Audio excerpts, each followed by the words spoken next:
Hello and welcome. Good morning, good afternoon, or good evening, depending on when you're watching this video. This is going to be detailed training in regards to how to syndicate WordPress content across social media sites. And this is going to be a daily task. I'm going to attach it to a task and then make it a reoccurring task inside our system. But it's going to be a step-by-step. So just listen closely, follow the procedures, and make sure that if you reach out if you have any questions. But all of our project tasks basically originate on our team site. So what we would want to do is go ahead and log into our team site, and we're going to go to shared documents because we want to access our team notebook. And if we go to OneNote and then go ahead and open up the team notebook, it's going to have the information that we need in order to complete this task. And again, this is just our daily social media updates and syndicating content that's on our WordPress site, whether it's blog posts or video or whatnot. So what I would do is I would come in here and I'm going to go ahead and look at the customer notes. And as you can see here, the first tab here is admin site lists for WordPress sites. And these are all the sites that we're maintaining their content. So what we want to be doing is syndicating this content on the perspective social media sites. So I'm going to go ahead and delete that page because it does not belong. But as you can see here, we have 4C Communications, RazoRSharp Networks, Crosswalk, Crush, The Dentologist, Pacific Shores Financial, Napa 4x4 Truck Professionals, Order Up Apps, National Satellites, to say a couple of them. So what we do is we go ahead and take this first customer here, which is 4c-com.com, 4C Communications. I'm going to make this a little bit easier to read. Probably when you view this video, it'll have the domain name with the company name next to it. But what we would do here is go ahead and link to the 4C Communications site. And we're going to be talking about social media optimization, or SMO. So if we have a company that doesn't have this SMO tab, what we're going to want to do is we're going to go ahead and want to add that tab. On the SMO tab, what we do is we have a list of all the social media sites with username and passwords currently for those social media sites. So the first part of this task is to make sure that all the SMO is up to date and we have access to all the social media sites that we're going to be maintaining. So that's the first step, is to go ahead and create that tab. If I come back here to the admin sites, we'll go ahead and say, well, RazoRSharp Networks, and we're going to come down here to RazoRSharp, and as you can see, there's no SMO or social media optimization tab. So what we do is we just right-click this. We're going to go New Page,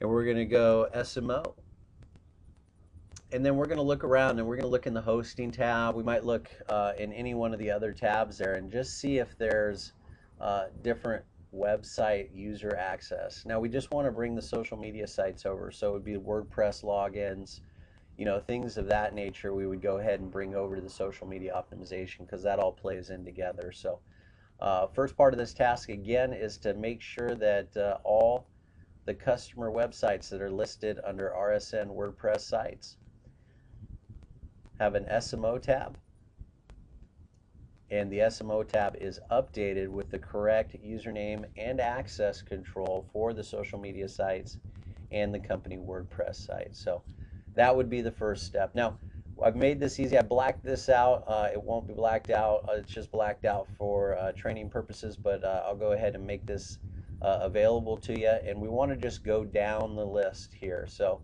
I'd go ahead and hit Control and go ahead and click on the first link there, and it's going to take me right to the WordPress site. What we'll do is we'll link directly to the WordPress site, and we'd go ahead and log in.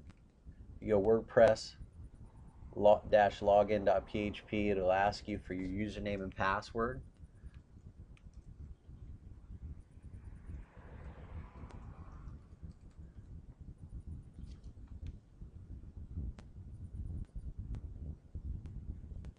And as you can see here, we've gone ahead and logged into the company WordPress site. So the next step would be to make sure that this plugin here, Tweedlepost, is installed, it's configured, and it's working. As you can see here, it's configured with the 4C Communications Twitter account. And everything's set up. So we just want to confirm that this is working. We're going to go ahead and just select tweet now. We'll get a confirmation in this top bar here that says whoopee, tweet post successful, posted successful, and we just want to confirm that that took place. So as you can see here, we want Twitter to be the next link that we're going to check in with.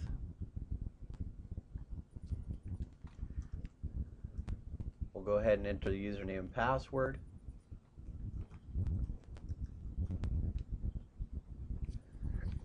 And there should be a tweet here in Twitter in regards to 30 seconds ago. So as you can see here, Twitter is working well, and they're going out based off the information we provided. Now, this is where we're going to gather information in regards for publishing in our other social media sites. You know, before we were utilizing a connector where we would come into the settings tab. We were going into profile,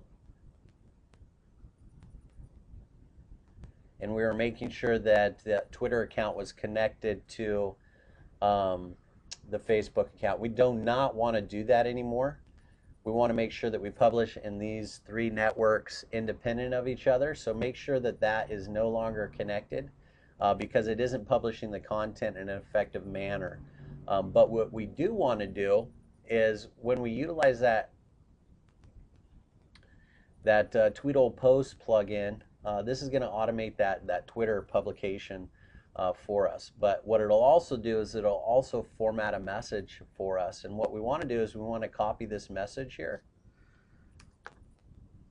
And we're going to go back to our OneNote, and we're going to go ahead and log into the next network, which is Facebook. And again, we want to do these in order so that all the content is syndicated in the proper manner. So we'd go ahead and log into Facebook.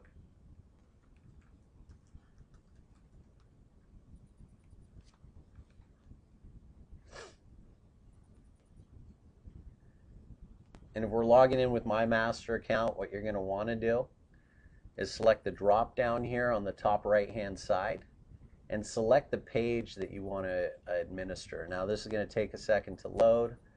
But as you can see here, once I get this drop down to work, I'm going to go ahead and log in here, and I'm going to go to 4C Communications because this is the page that we want to administer and publish content on.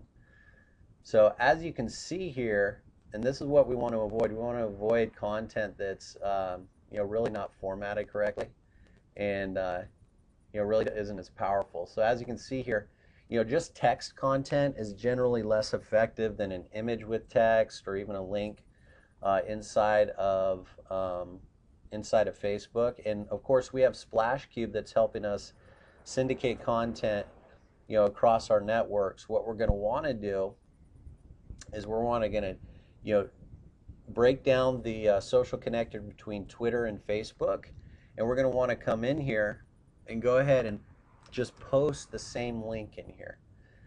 Now, this hashtag here for business, we're going to want to remove that because hashtags are Twitter language. They work somewhat in LinkedIn, but they're specifically utilized in Twitter in order to categorize content. So we're going to want to remove any hashtags that are in this post. But as you can see here, compared to this post that's coming through automated through SplashCube, what we're doing is we're actually publishing a little bit more rich media in here. So we want to make sure that we cut and paste the post that we had in Twitter. Go ahead and cut and paste that into Facebook, and that'll give us a nice post that syndicates the content. Now it's been syndicated in Twitter, and it's also been syndicated into Facebook. So again, really important that we do this on a daily basis for each one of our customers. As you can see here, LinkedIn is the next step down. So we would go ahead and log into LinkedIn with the username and password.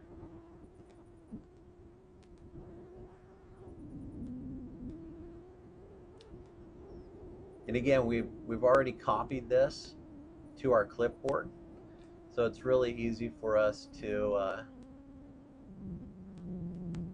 go go ahead and just paste this right into the top link here. Now you can go ahead and leave the hashtags inside LinkedIn because they do work somewhat, not as effectively as Twitter, but you can categorize somewhat inside of LinkedIn with hashtags. You want to make sure that this publish to Twitter is deselected so that you don't republish the same content again. And then we're going to go ahead and share this content.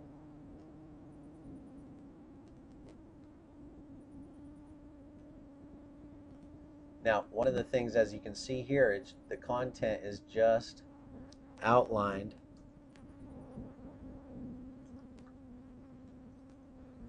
as text. So if you want to get that rich media content in here, you go ahead and cut and paste the link, boost your business with a blog,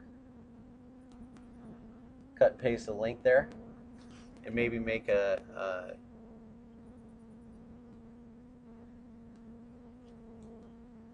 go ahead and cut and paste the original link that came from Twitter, and we're going to share that again without publishing it to Twitter. And as you can see, there's a difference between the media content and how it shows up. If you compare these two here, you'll notice that just text isn't quite as effective as text with images. So we want to make sure that we're filling these things out and that we're getting this rich media content in our publications or in our posts in these social media sites. So we're going to go ahead and delete that one because we like the rich media content. So we'll leave the rich media and we'll delete just the text only. So as you can see, we've just completed the process of syndicating content across Facebook, LinkedIn, and Twitter. And this is something that we want to make sure that we accomplish on a daily basis for each one of our customers and clients. If you have any questions, please feel free to utilize your link client, reach out to me, and let's get these clarified and move forward as quickly as we can on this project task.